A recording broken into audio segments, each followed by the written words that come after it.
আসসালামু আলাইকুম, স্বাগতম তোমাদের সবাইকে দিগন্ত ক্লাসরুম। আমি সুহান। তো আজকের ভিডিওতে আমি তোমাদের এসএসসি কেমিস্ট্রি চ্যাপ্টার 6 মৌলের ধারণা ও রাসায়নিক গণনা সেখান থেকে যশোর বোর্ড 23 সালের প্রশ্নটা সমাধান করব। তা তোমরা আশা করি প্রশ্নটা নিয়ে বসছো, দেখতেছো, খাতা কলম নিয়ে একটু প্র্যাকটিস করার চেষ্টা করবে আমার সাথে। তো সাথে সাথে প্র্যাকটিস করলে কি হবে, তোমার অনেকটা বেশি ক্লিয়ার হবে। আর কোথাও সমস্যা থাকলে আমাকে কমেন্ট করে জানিও, আমি রিপ্লাই দেবো। তারপর আশা করি সমস্যা থাকবে না, ঠিক আছে? তো চলো শুরু করি। তার একটা অনুরোধ থাকবে, অবশ্যই চ্যানেল সাবস্ক্রাইব করে রাখবে এরকম ফিজিক্স কেমিস্ট্রি ম্যাথের তোমার প্রশ্ন সমাধান আরও ক্লাস পেতে, ঠিক আছে? আর তোমাদের কোন বিষয়ে সমাধান লাগলে কোনো নির্দিষ্ট বোর্ডের কমেন্ট করে জানিও, আমি ওই সমাধানগুলো আগে দেওয়ার চেষ্টা করব। তো দেখো, যশোর বোর্ড 23 সালের উদ্দীপক আমাদের কি দেওয়া আছে, দেখো দুইটা পাত্র দেওয়া আছে, পাত্র এ পাত্র বি। তো পাত্র এতে দেওয়া আছে 55 গ্রাম সোডিয়াম হাইড্রোক্সাইড, পাত্র বি দেওয়া আছে 75 গ্রাম হাইড্রোসালফেট। তো মাঝখানে 100 মিলিলিটার দিয়ে অ্যারো চিহ্ন দেওয়া আছে, অর্থাৎ দুইটার আয়তন 100 মিলিলিটার, এটা বোঝায়। তো গতে বলছি বি পাত্রের দ্রবণের ঘনমাত্রা নির্ণয় করো, ঘনমাত্রা বের করতে বলছি। তো আমরা জাস্ট সিম্পলি ঘনমাত্রা সমান সমান আমরা কি জানি, ঘনমাত্রাকে এই দ্বারা চিহ্নিত করা হয়। ঘনমাত্রা ইস সমান সমান আমরা জানি 1000 W ডিভাইডেড বাই MB। এই সূত্রটা আশা করি জানো, না জানলে একটু প্র্যাকটিস করবা, তোমার মনে থাকবে, ঠিক আছে? তো এস সমান সমান 1000 W ডিভাইডেড বাই MB। তো এখানে দেখো ডাব্লিউ কত, ডাব্লিউ বি পাত্রেরটা ডাব্লিউ কত 75 গ্রাম। আচ্ছা, এখানে 55 আসছে, 75, ঠিক আছে, 75 গ্রাম। তারপর বিটা দেখি আমরা। বি হচ্ছে আয়তন, শুরুতে বললাম দুইটার আয়তন সেম, 100 মিলিলিটার দিলাম, 100 মিলিলিটার। এবার আমাদের এমটা বের করতে হবে। তো এম হচ্ছে হাইড্রোসালফেটের আণবিক ভর। তো দেখো, আমি এর আগে অনেকগুলো সমাধান দিছি, সবগুলোতে একটু বলার চেষ্টা করি যে তুমি hydrosulphate, sodium hydroxide, calcium carbide, calcium chloride, এই মোট এরকম প্রায় 7-8টা আছে, 7-8টার বেশি না। এগুলো একটু মুখস্থ রাখার চেষ্টা করবা, তাহলে তোমার একদম অনেক সুবিধা হবে, ঠিক আছে? বারবার বের করা লাগবে না। তো করতে করতে মুখস্থ হয়ে যাবে, প্র্যাকটিস করতে করতে। তারপরও তুমি একটু খাতায় হাতে কলমে নির্দিষ্টভাবে লিখে মুখস্থ রাখার চেষ্টা করবা। হাইড্রোসালফেটের হচ্ছে 98। তারপর আমি তোমাকে বের করে দেখাচ্ছি। এখানে দেখো, আমাদের আণবিক ভর কার বের করতে হবে, হাইড্রোসালফেট। তো দেখো, হাইড্রোজেন হচ্ছে কত, পারমাণবিক ভর 1, একের সাথে হাইড্রোজেন দুইটা আছে তাই 2 গুণ হবে, ওকে। যোগ সালফার হচ্ছে তোমার 32 পারমাণবিক ভর সালফারের, ঠিক আছে। যোগ অক্সিজেন হচ্ছে তোমার 16, তো 16-র সাথে অক্সিজেন আছে 4টা, তাহলে 4 গুণ হবে।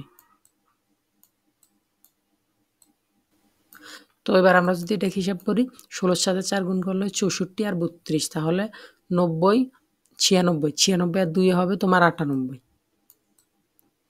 তার মানে আমাদের যে এম হাইড্রোসালফেটের আণবিক ভর, এটা কত, 98 গ্রাম। তো দেখো,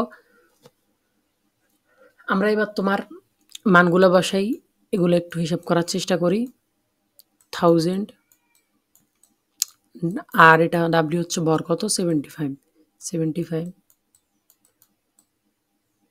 ডিভাইডেড বাই এম হচ্ছে মাত্র বের করলাম 98, ইন্টু বি হচ্ছে 100, এই যে দুইটার আয়তন, ঠিক আছে।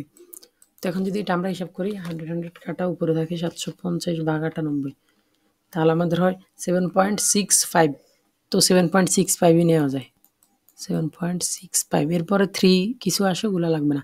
7.65 এটা হচ্ছে ঘনমাত্রা, তাহলে একক কী হবে, মোলারিটি এম। তার মানে এই যে আমাদের ঘনমাত্রা কত আসলো, 7.65 মোলার। এটাই হচ্ছে আমাদের অ্যান্সার, আশা করি বুঝছো। তো এবার পরেরটাতে যাই। তো দেখো, এখানে আমাদের বলছে এ ও বি পাত্রের দ্রবণের বিক্রিয়ায় লিমিটিং বিক্রিয়ক কোনটি, কেন, গাণিতিকভাবে বিশ্লেষণ করো। তার মানে এ পাত্রে আছে সোডিয়াম হাইড্রোক্সাইড, বি পাত্রে আছে হাইড্রোসালফেট। এই দুটো আমরা বিক্রিয়া করব, করে এখান থেকে লিমিটিং বিক্রিয়ক বের করব। তো লিমিটিং বিক্রিয়ক বের করার ক্ষেত্রে শুরুতে আমি সবসময় একটু বলে রাখার চেষ্টা করি সব ভিডিওতে, যে শুরুতে তুমি যে দুইটা পাত্রের দ্রবণের লিমিটিং বিক্রিয়ক বের করবা, তার আগে ভরগুলা চিহ্নিত করে নিবা। তো এইখানে দেখো, আমরা সোডিয়াম হাইড্রোক্সাইড আর হাইড্রোসালফেটের বের করবো। তো দুইটার ভর কি আগে, এই পাত্রে সোডিয়াম হাইড্রোক্সাইডের ভর কত আছে, 55 গ্রাম। তারপর বিপাত্রে হাইড্রোসালফেটের ভর কত আছে, 75 গ্রাম।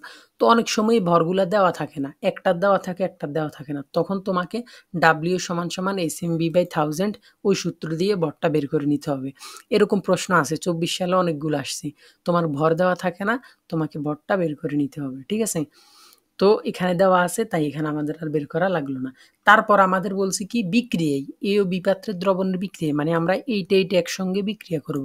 তো এবার আমরা এই যে বিক্রিয়া করব এই বিক্রিয়াটা আমরা এবার এখানে দেখাবো করি। ঠিক আছে? তো চলো এবার আমরা মূল বিক্রিয়ায় যাই। তারপর আমরা লিমিটিং বিক্রিয়া বের করব বিক্রিয়া থেকে। তো আমরা বিক্রিয়াটা করি।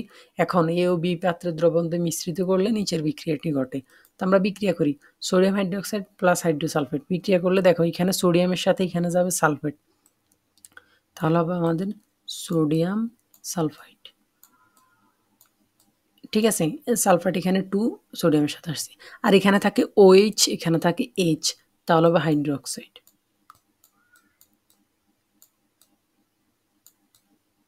এবার সমতা করে নিতে হবে। এই যেহেতু এগুলো ম্যাথমেটিক্যাল টার্ম এই অধ্যায়ে, তাই সমতা করে নিতে হবে। তো সোডিয়াম এখানে আছে তোমার 2টা, এখানে একটা আছে, তাহলে এখানে 2 দিয়ে দিই। এখানে হাইড্রোজেন আছে 2টা, এখানে আছে 2টা, 4টা, এখানে শুধু 2টা আছে, তাহলে হবে 4টা। হয়ে গেছে সমতা, আর কোনো কিছু নাই। ঠিক আছে? তো এখন আমরা বিক্রিয়া মতে দেখব কত গ্রাম সোডিয়াম হাইড্রোক্সাইড কত গ্রাম হাইড্রোসালফাইডের সাথে বিক্রিয়া করে। তারপর আমরা উদ্দীপক মতে দেখব উদ্দীপকে আমাদের কত গ্রাম সোডিয়াম আছে, কত গ্রাম হাইড্রোসালফাইড আছে। তো উদ্দীপক মতে দেখার পর আমরা ঐকিক নিয়মে আমাদের একটা হিসাব আসবে যে কত গ্রাম সোডিয়াম কত গ্রাম হাইড্রোসালফাইডের সাথে বিক্রিয়া করে। তো ওই হিসাব থেকে আমরা বলতে পারবো কোনটা শেষ হয়ে যায়, কোনটা বেশি আছে। তখন যেটা শেষ হয়ে যাবে ওইটা লিমিটিং বিক্রিয়ক। তখন আমরা আগে বিক্রিয়া মতো দেখি কত গ্রাম সোডিয়াম হাইড্রোক্সাইড কত গ্রাম হাইড্রোসালফাইডের সাথে বিক্রিয়া করে। তো দেখো এখানে সোডিয়াম হাইড্রোক্সাইড আছে 2 মোল। 2 মোল সোডিয়াম হাইড্রোক্সাইডের আণবিক ভর কত? 40। তার মানে কত হবে? 80। তার মানে বিক্রিয়া মতে সোডিয়াম হাইড্রোক্সাইড কতটুকু প্রয়োজন? 80 গ্রাম। হাইড্রোসালফেট কতটুকু প্রয়োজন? 98 গ্রাম।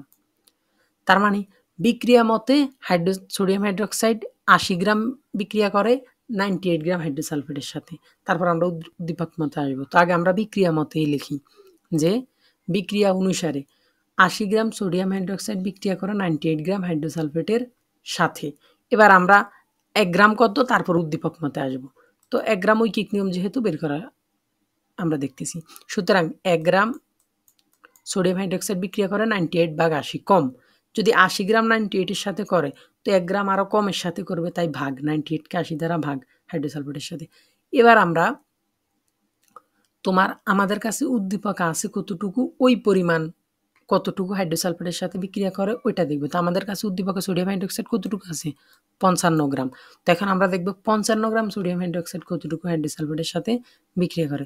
তখন আমরা লিখি সুতরাং 55 গ্রাম সোডিয়াম হাইড্রোক্সাইড বিক্রিয়া করে। তো 1 গ্রাম যদি 98/80 গ্রামের সাথে করে 55 গ্রাম কি বেশি? বেশি হলে কি হবে? গুণ হবে। তার মানে 98/80 এটার সাথে কি হবে? তোমার এই 55 গুণ হবে 55 গ্রাম হাইড্রোসালফেটের সাথে। তার মানে আমাদের 55 গ্রাম সোডিয়াম হাইড্রোক্সাইড বিক্রিয়া করে এটার সাথে। তো এটা আমরা একটু হিসাব করে দেখি কত গ্রামের সাথে। 98 গুণ 55/80 তাহলে হবে 67.37 67.375 গ্রাম হাইড্রোসালফেটের সাথে।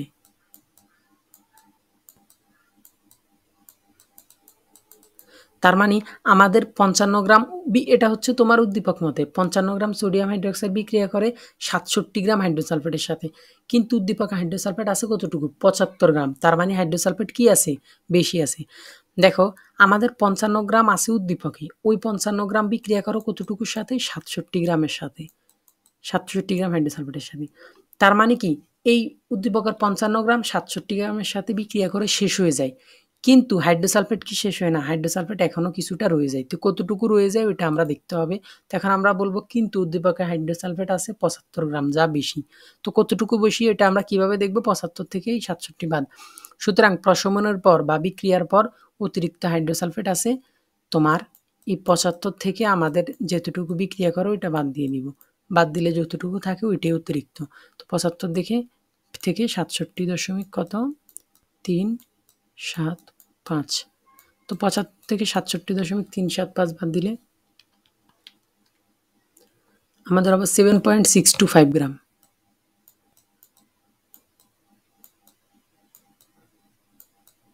তার মানে অতিরিক্ত হাইড্রোসালফেট কতটুকু থাকে 7.625 গ্রাম। তো হাইড্রোসালফেট থাকে তার মানে সোডিয়াম হাইড্রোক্সাইড শেষ হয়ে যায়, তাহলে লিমিটিং বিক্রিয়ক কে সোডিয়াম হাইড্রোক্সাইড। তো আমাদের প্রশ্ন বলছে কোনটি লিমিটিং বিক্রিয়ক, লিমিটিং বিক্রিয়ক কোনটি সোডিয়াম হাইড্রোক্সাইড। তো আমরা এখন বলবো যেহেতু বিক্রিয়া শেষে 7.625 গ্রাম হাইড্রোসালফেট অতিরিক্ত থেকে যায় এবং সোডিয়াম হাইড্রোক্সাইড শেষ হয়ে যায়, তাই সোডিয়াম হাইড্রোক্সাইড লিমিটিং বিক্রিয়ক। এটি হচ্ছে আমাদের আনসার। আশা করি বুঝছো। তো একবার প্র্যাকটিস করার চেষ্টা করবা বেশি বেশি। আমি ডেসক্রিপশন বক্সে কিছু এদের সম্পর্কে কিছু সাজেশন দিছি, ওগুলো একটু পড়ে নিও। পরের ক্লাসে দেখা হবে।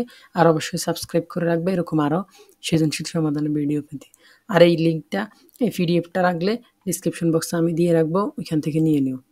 ধন্যবাদ সবাইকে।